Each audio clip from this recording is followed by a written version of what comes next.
ได้ความงามเจ้าเดน้องลาเจ้า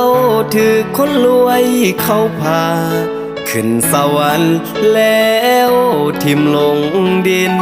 เป็นตัวสำรองอยู่ห้องน้อยๆน้ำตาไหลลินอย่าหมดอะไรตายสิ้นถึงเข้าทิมก็ยังมีอายเสียได้ความดีเจ้ามีให้เขาแต่ผลตอบแทนให้เจ้า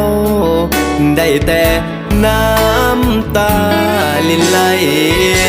กับความขมขื่นเปื้อนลาขี้ที่เขาทิ่มไว้ฐานะอายคนเหือนไกลห่วงใยเจ้าทุกนาทีสิ้นความสาวแต่เจ้ายังบ่สิ้นใจขนองบ่ลังเกียจอายอกข้างซ้ายอายยังคอยคนดีจะเอาเที่ยงนาแทนตึกสูงอย่าใจให้ฟรีเอาลังควายแทนรถเก๋งขี่ตามวิถีชีวิตคนจนเสียใจที่เหลือยังมีความหมายลาขี้ปนเปื้องสวงในจะเอาน้ำใจล้างแทนน้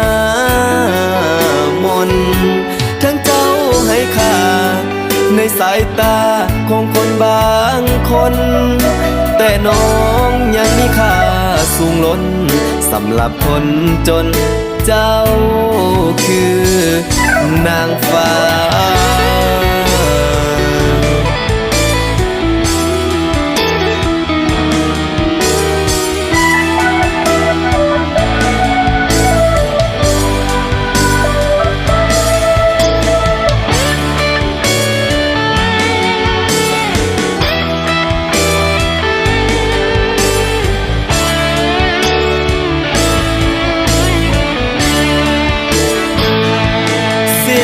ความสา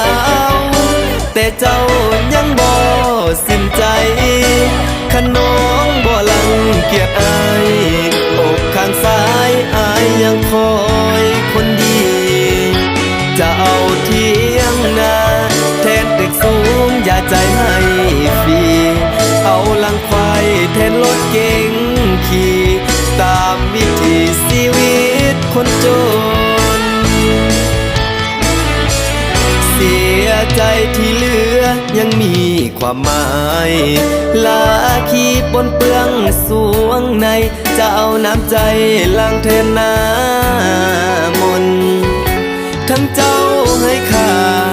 ในสายตาของคนบางคนแต่น้องยังมีค่าสูงล้นสำหรับคนจนเจ้าคือ